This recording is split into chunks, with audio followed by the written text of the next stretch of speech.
Alors, salut à tous. Aujourd'hui, on se penche sur un sujet qui concerne des millions de professionnels, LinkedIn. Un changement majeur vient d'entrer en vigueur, aujourd'hui même, le 3 novembre 2025.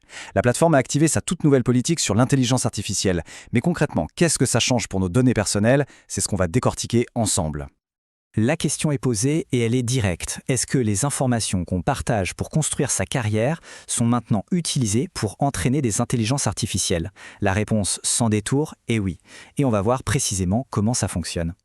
Voilà, c'est officiel, c'est noir sur blanc. La politique qui avait été annoncée en septembre est désormais active. LinkedIn utilise les données de ses membres, y compris les nôtres, pour développer et affiner ses propres modèles d'intelligence artificielle générative.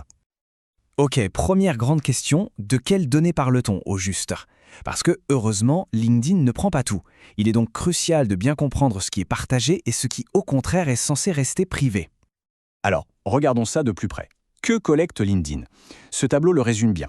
D'un côté, on a les données du profil, comme le parcours professionnel et les compétences, le contenu public, comme les posts et les commentaires, et surtout les CV et les candidatures. De l'autre côté, la plateforme assure que les messages privés, les données salariales ou les infos de connexion sont exclus.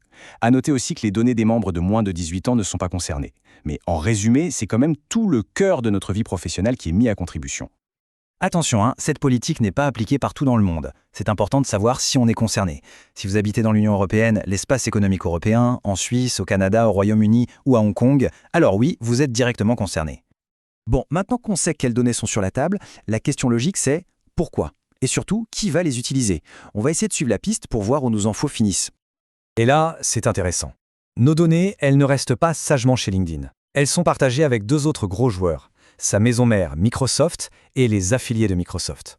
Concrètement, ça veut dire que notre parcours professionnel peut servir à alimenter des outils bien au-delà de la plateforme LinkedIn, notamment pour de la personnalisation publicitaire. Ici, on touche à un point un peu technique, mais qui a son importance et qui prête souvent à confusion. Non, les données ne sont pas envoyées directement à OpenAI, les créateurs de ChatGPT. Elles transitent par le service Azure de Microsoft. C'est une nuance cruciale. Microsoft utilise la technologie d'OpenAI, mais dans son propre cloud sécurisé avec ses propres règles. Officiellement, quelle est la justification de LinkedIn? Eh bien, selon eux, c'est pour améliorer l'expérience sur la plateforme. Les objectifs affichés sont clairs. Affiner les suggestions de contenu, aider les recruteurs à identifier les bons profils, assister les utilisateurs dans la rédaction de leurs publications et bien sûr personnaliser les offres d'emploi. Allez, passons maintenant à la partie qui nous intéresse sans doute le plus. Comment on fait pour reprendre la main? Parce que oui, la bonne nouvelle, c'est qu'on a des moyens de gérer sa confidentialité. Voici comment faire, pas à pas. Et le point le plus important, c'est celui-là. Subir cette collecte de données n'est pas une fatalité. LinkedIn a mis en place une option pour se désinscrire, pour dire non merci. Le choix nous appartient, on n'a pas à accepter ça passivement. Et voici la marche à suivre. C'est assez simple en fait. Il suffit d'aller dans les paramètres de son compte, dans la section Préférences et confidentialité. De là, on accède à Confidentialité des données, où l'on trouve l'option spécifique à l'IA générative. Il ne reste plus qu'à décocher une petite case pour désactiver le partage de ces données. Mais attention, et c'est sans doute l'information la plus importante de toute cette histoire, se désinscrire n'efface pas le passé. Cette action bloque l'utilisation future de vos données, mais tout ce qui a déjà été collecté, eh bien, ça restera dans leur système. L'effet n'est pas rétroactif, et c'est crucial de bien le comprendre. Pour bien comprendre cette décision, il faut prendre un peu de recul. Elle ne sort pas de nulle part. En fait, elle s'inscrit dans une tendance de fond qui suscite un véritable débat.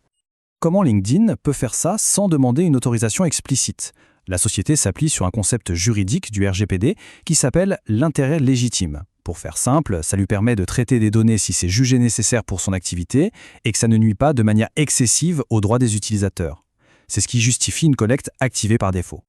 Et ça nous amène pile au cœur de la controverse.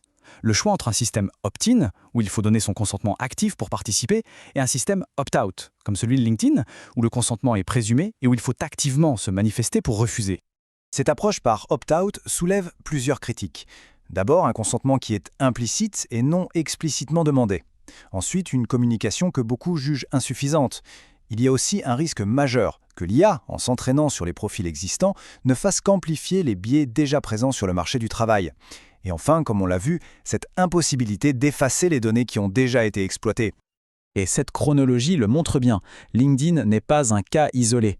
On voit que Meta a fait une annonce du même genre pour Facebook et Instagram quelques mois plus tôt. La décision de LinkedIn s'inscrit donc dans une tendance lourde de l'industrie. Toutes les grandes plateformes cherchent à exploiter leurs données pour rester dans la course à l'IA. Finalement, tout cela nous ramène à une question fondamentale. Pour bénéficier d'une plateforme plus intelligente, plus personnalisée et plus efficace, quel compromis sommes-nous prêts à faire sur nos données personnelles ? Maintenant que vous avez toutes les cartes en main, la décision vous appartient.